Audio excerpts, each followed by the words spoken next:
But a little after that time, about 1921, 22, I guess it was, somewhere along there, my dad scraped together a few bucks and bought a lot over on Kirby Street in Portland, Oregon, in the northeast part of Portland. So we moved across the river from the northwest to the northeast, and that was a big move.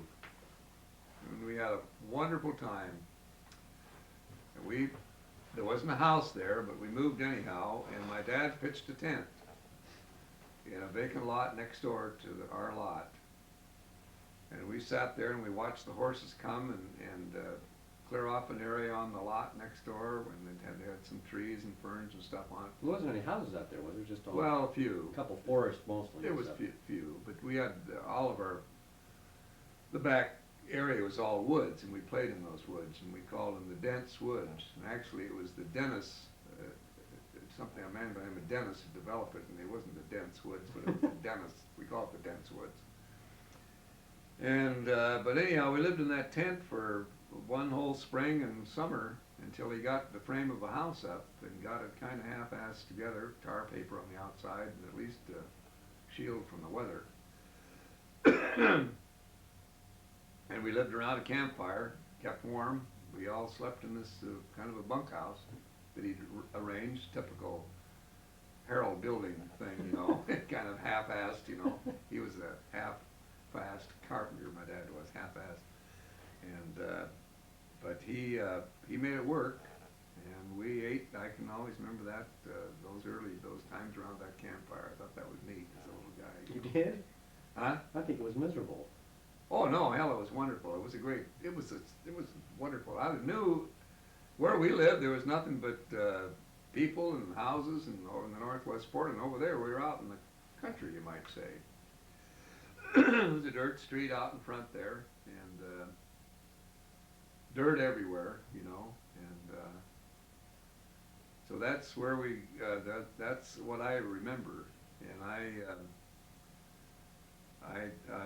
that's another great memory, you know, of all that. And so my dad, with the help of a couple of carpenters, once in a while, when he had a dough, he'd buy another board, you know, that's the way he built that house. And I think he paid $500 for the lot, or something in that nature, that figure. And I think one of the members of the family helped him out with it, Aunt Kate or something, or somebody had come up with some dough to help him get it, you know. And he, as you see at that time, he had, he had 5 children, which was quite a burden, you know.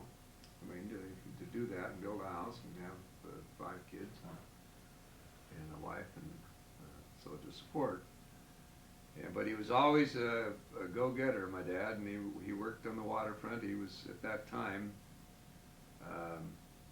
I guess the way he found that house, actually he was sold lumber, and he was always been around the lumber business, and he had probably knew of this location where these lots were at that time.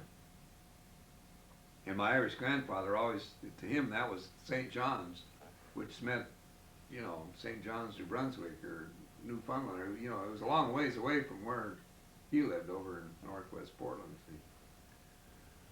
So we lived in that tent, got that house all to where you could get into it that winter. And we had a very large pot-bellied stove, something like that one over there, you know, but it was big pot-bellied stove. And he had his slab wood out in front that he'd had cut and wood to burn, and that's the way we spent the first winter. We had a wood stove in the kitchen, and nothing was finished. It was just bare walls. And we just simply got the thing. Every once in a while, he'd have something done to it. And we were all little, and we didn't care where the hell we slept. I can always remember warming my ass on that big pot-bellied stove before we dashed upstairs or wherever we were going to sleep, you know. And we slept there right under the shingle. There was no board, no wall board or anything there. That's, you know, you could hear the rain coming down and the snow a-blowing and whatnot that winter. And colder than a well digger's ass up there. Man, you'd freeze the appendages off a brass monkey, you know. But we thought it was great. You know, that's the way we lived. That's the way it was. And then that stove meant everything to us because that was it. So lumber in those days, my dad paid $4 a cord for slab wood. Now think of it, for a cord of wood he paid, that was in 4-foot lengths. What's a cord? How much is that? Well, look it up in the dictionary. Oh, It'll be a okay. good job for you to look it up. But a cord of wood is quite a bit of wood. Yeah. It's quite a piece of wood. And so that was always a bone of contention for him, to get the wood at the right price. And he'd buy 8 cords of wood. Now that 8 cords of wood would go, it would go the length, the lot was 50 feet wide. And that would be 7 feet high, 7 or 8 feet high. That it was higher than a 6-foot man. That was on the parking. You know where those trees are in front of Grandma's house? Yeah. Well, that was laid out there and built in a perfectly rectangular shape. They laid it out there. It was 4 feet long, the wood, see? And he bought that wet. Now the lumber mills in those days, and there was a lumber mill in every corner in Portland, sawmill, they didn't want that slab. See, that was the rounded part of the tree. They wanted the square pieces out of the tree, see? And they wanted to get rid of that stuff as quick as they could because it got in the way. Nowadays, they use everything, including the bark. You know, they don't waste a thing.